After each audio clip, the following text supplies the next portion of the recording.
আরে উপরে বুদ্ধুর বাপ ইড়ি মিড়ি কিড়ি বাঁধন দেখিয়ে দেব। কোথায় পালাবে তার ঠিক নেই। এটা আবার কি নতুন রকমের জিনিস হলো? এমন বাঁধন তো আর কখনো শুনিনি। একটা খুব বড় আর মজবুত থলে চাই, এক গাছি খুব মোটা আর লম্বা দড়ি চাই, আর একটা মস্ত মুগুর চাই। 10-12 ঘা খেয়েই সে। আমরা শুনছি সানডে গল্প। আমরা শুনছি সানডে গল্প। আজকের গল্প বুদ্ধুর বাপ, উপেন্দ্রকিশোর রায়চৌধুরী। ভাষ্যপাঠে আমি মৌসুমী চ্যাটার্জি। অভিনয়ে বাঘ অলোক কুমার দে এবং বুদ্ধুর বাপের ভূমিকায় রয়েছেন সৌমেন চ্যাটার্জি। সমগ্র নাটকটি পরিচালনা করেছেন অলোক কুমার দে। তাহলে শুরু করছি আজকের গল্প বুদ্ধুর বাপ, উপেন্দ্রকিশোর রায়চৌধুরী। এক যে ছিল বুড়ো চাষি, তার নাম ছিল বুদ্ধুর বাপ। বুদ্ধুর বাপের ক্ষেতে ধান পেকেছে, আর দলে দলে বাবুই এসে সেই ধান খেয়ে ফেলছে। বুদ্ধুর বাপ ঠকঠকি বানিয়ে তাই দিয়ে বাবুই তাড়াতে যায়, কিন্তু ঠকঠকি শব্দ শুনেও বাবুই পালায় না।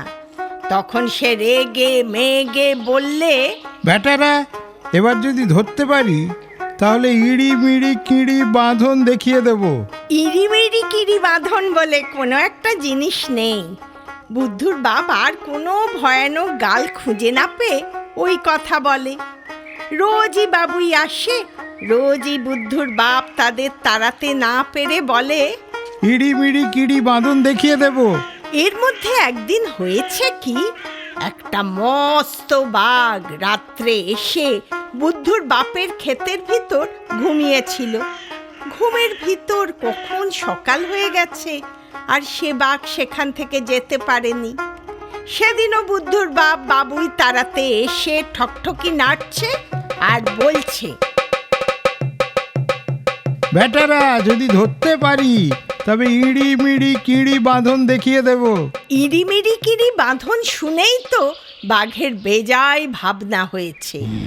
সে ভাবলে, তাই তো, এটা আবার কি নতুন রকমের জিনিস হলো? এমন বাঁধন তো আর কখনো শুনিনি। যতই ভাবছে ততই তার মনে হচ্ছে যে এটা না দেখলেই নয়।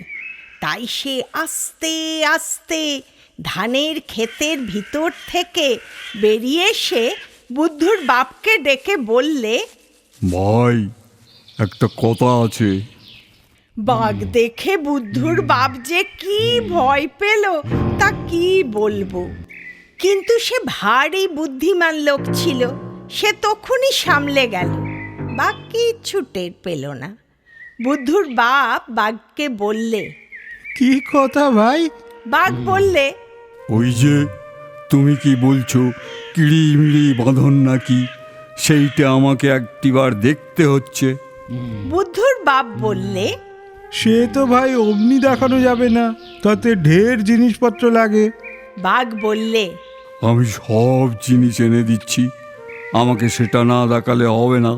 বুদ্ধুর বাপ বললে, আচ্ছা, তুমি আগে জিনিস আনো, তারপরে আমি দেখাবো। বাঘ বললে। কি জিনিস চাই? বুদ্ধুর বাপ বললে, একটা খুব বড় আর মজবুত থলে চাই, এক গাছি খুব মোটা আর লম্বা দড়ি চাই, আর একটা মস্ত মুগুর চাই। বাঘ বললে, শুধু এই চাই? এইসব আনতে আর কতক্ষণ? সেটা হাটের দিন ছিল। বাঘ গিয়ে হাটের পথের পাশে ঝোপের ভিতর লুকিয়ে রইল। খানিক বাদেই সেই পথ দিয়ে 3 জন খইওয়ালা যাচ্ছে। খইওয়ালাদের থলেগুলি খুব বড় হয়, আর তার এক একটা ভারী মজবুত থাকে। বাঘ ঝোপের ভিতর বসে আছে, আর খইওয়ালারা একটু একটু করে তার সামনে এসেছে। অমনি সে বলে লাফিয়ে এসে রাস্তার মাঝখানে দাঁড়ালো। খইওয়ালারা তো খই থই টই ফেলে চেঁচিয়ে কোথায় পালাবে তার ঠিক নেই। তখন বাঘ তাদের খই শুদ্ধ থলেগুলি এনে বুদ্ধুর বাপকে দিল। তারপর সে গেল দড়ি আনতে। দড়ির জন্যে তার আর খুব বেশি দূর যেতে হলো না। মাঠের ঢের গরু খোঁটায় বাঁধা ছিল। বাঘ তাদের কাছে যেতেই তারা দড়ি ছিঁড়ে পালালো। সেই সব দড়ি এনে বুদ্ধুর বাপকে দিল। তারপর সে গেল মুগুর আনতে। পালোয়ানেরা তাদের আড্ডায় মুগুর ভাজছে।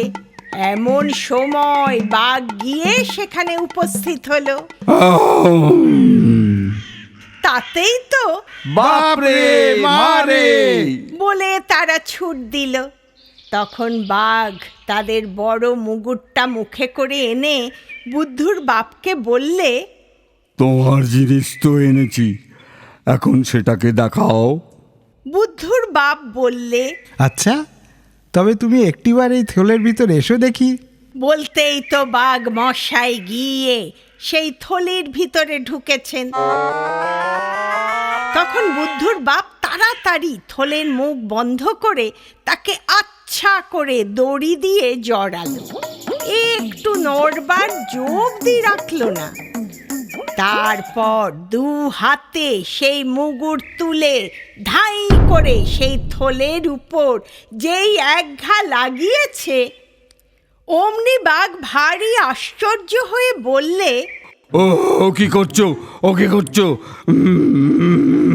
বুদ্ধুর বাপ বললে, কেন ইঁড়িমিড়ি কিঁড়ি বাঁধন দেখাচ্ছি, তোমার ভয় হয়েছে নাকি? ভয় হয়েছে বললে তো বড় লজ্জার কথা হয়। তাই বাঘ বললে, না। তখন বুদ্ধুর বাপ সেই মুগুর দিয়ে ধাই ধাই করে থলের উপর মারতে লাগলো। চেঁচালে পাছে নিন্দে হয়, তাই মার খেয়েও বাঘ অনেকক্ষণ চুপ করেছিল। কিন্তু চুপ করে আর কতক্ষণ থাকবে? 10-12 ঘা খেয়েই সে করে ভয়ানক চেঁচাতে লাগলো।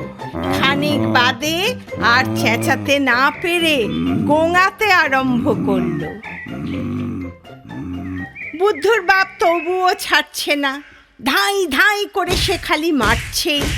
শেষে আর বাঘের সারা শব্দ নেই দেখে সে ভাবলে মরে গেছে। তখন থলে খুলে বাঘটাকে ক্ষেতের ধারে ফেলে রেখে বুদ্ধুর বাপ ঘরে এসে বসে রইল। বাঘ কিন্তু মরেনি। 4-5 ঘন্টা মরার মতো পড়ে থেকে তারপর সে উঠে বসেছে। তখন তার গায়ে বড্ড বেদনা আর জ্বর খুব, কিন্তু রাগের চোটে সেসবে সে মন দিল না। সে খালি চোখ ঘোরায় আর দাঁত খিঁচায় আর বলে, বেটা বেটা বুদ্ধুর বাপ, পাজি হতভাগার লক্ষ্মী ছাড়া মারা, তোকে দেখাচ্ছি। সেই কথা শুনেই তো ভয়ে বুদ্ধুর বাপের মুখ শুকিয়ে গেল। সে তখনই ঘরে দৌড় দিয়ে হুড়কো এঁটে বসে রইল। 3 দিন আর ঘর থেকে বেরুলো না।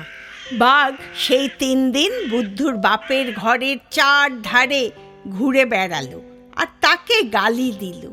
তারপর করেছে কি, দরজার কাছে এসে খুব ভালো মানুষের মতন করে বলছে, আমাকে একটু আগুন দেবে দাদা, তামাক খাবো।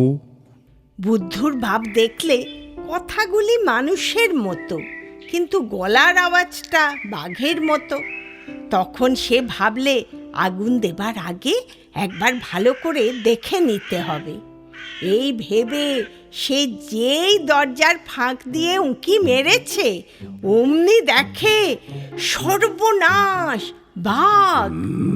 তখন আর কি সে দরজা খোলে? সে কোঁকাতে কোঁকাতে বললে, ভাই, বড্ড জ্বর হয়েছে, দৌড় খুলতে পারবো না। তুমি দরজার নিচে দিয়ে তোমার লাঠি গাছটা ঢুকিয়ে দাও, আমি তাতে আগুন বেঁধে দিচ্ছি। বাঘ লাঠি কোথায় পাবে? সে তার লেজটা দরজার নিচ দিয়ে ঢুকিয়ে দিল। অমনি বুদ্ধুর বাপ বঁটি দিয়ে খ্যাচ করে সেই লেজ কেটে ফেললে। বাঘ তখন বলে বুদ্ধুর বাপের চালের সমান উঁচু লাফ দিল।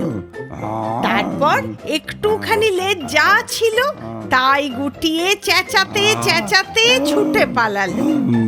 তাতে কিন্তু বুদ্ধুর বাপের ভয় গেল না। সে বেশ বুঝতে পারল এরপর সব বাঘ মিলে তাকে মারতে আসবে। সত্যি সত্যি সে তার পরদিন দেখলে 20-25টা বাঘ তার ঘরের দিকে আসছে। তখন সে আর কি করবে, ঘরের পিছনে খুব উঁচু একটা তেঁতুল গাছ ছিল, তার আগায় গিয়ে বসে রইল। সেইখানে একটা হাঁড়ি বাঁধা ছিল। বুদ্ধুর বাপ তার পিছনে লুকিয়ে দেখতে লাগলো বাঘেরা কি করে। বাঘেরা এসেই সেই হাঁড়ির আড়ালে বুদ্ধুর বাপকে দেখতে পেয়েছে। তখন তারা তাকে গাল দেয়, ভ্যাংচায় আর কত রকম ভয় দেখায়। বুদ্ধুর বাপ চুপটি করে হাঁড়ি ধরে বসে আছে, কিচ্ছু বলে না। তারপর বাঘেরা মিলে বুদ্ধুর বাপকে ধরবার এক ফন্দি ঠিক করলে। তাদের মধ্যে যার খুব বুদ্ধি ছিল সে বললে, আমাদের মধ্যে যে সকলের বড় সে মাটিতে গুঁড়ি মেরে বসবে, তার চেয়ে যে ছোট সে তার ঘাড়ে উঠবে, তার চেয়ে যে ছোট সে আবার তার ঘাড়ে উঠবে। এমনি করে উঁচু হয়ে আমরা ওই হতভাগাকে ধরে খাবো। তাদের মধ্যে সকলের বড় ছিল সেই ঠ্যাঙা খেকো লেজ কাটা বাঘটা। তার লেজের ঘা তখনও শুকোয়নি বলে সে বসতে পারত না। বসতে গেলেই তার বড্ড লাগতো, কিন্তু না বসলেও তো চলবে না, যেমন করেই হোক বসতে হবে। এমন সময় একটি গর্ত দেখতে পেয়ে সে সেই গর্তের ভিতরে লেজটুকু ঢুকিয়ে কোনো মতে বসল। তারপর অন্য বাঘেরা এক একজন করে তার পিঠে উঠতে লাগলো। এমনি করে বাঘের পিঠে বাঘ উঠে দেখতে দেখতে তারা প্রায় বুদ্ধুর বাপের সমান উঁচু হয়ে গেল। আর একটু উঁচু হলেই তাকে ধরে ফেলবে। বুদ্ধুর বাপ বলছে, যা হয় হবে, একবার শেষ একঘা মেরেই নি। এই বলে সে হাঁড়িটি খুলে হাতে নিয়ে বসেছে। সেই হাঁড়ি সকলের উপরকার বাঘটার মাথায় ভাঙবে। এমন সময় ভারী একটা মজা হয়েছে। যে গর্তে সেই লেজ কাটা বাঘটার লেজ ঢুকিয়েছিল সেই গর্তটা ছিল কাঁকড়ার। কাঁকড়া কাটা লেজের গন্ধ পেয়ে আস্তে আস্তে এসে তার 2 দাঁড়া দিয়ে তাতে চিমটি লাগিয়েছে। চিমটি খেয়ে বেড়ে বাঘ বললে,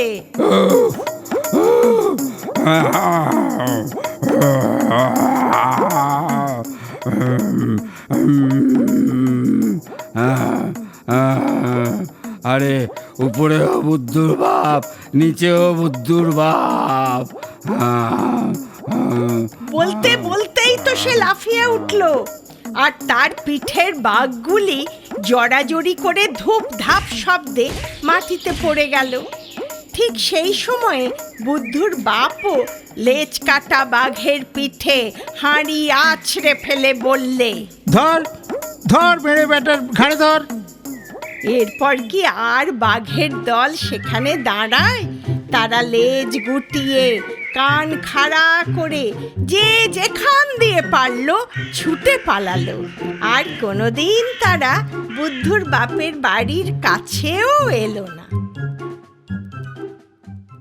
লেখক কিন্তু গল্পের মাধ্যমে এটাই বলে দিলেন যে মানুষ যদি ভালো এবং সরল সাধাসিধে হয় তাহলে ঈশ্বর সবসময় তার পাশেই থাকেন।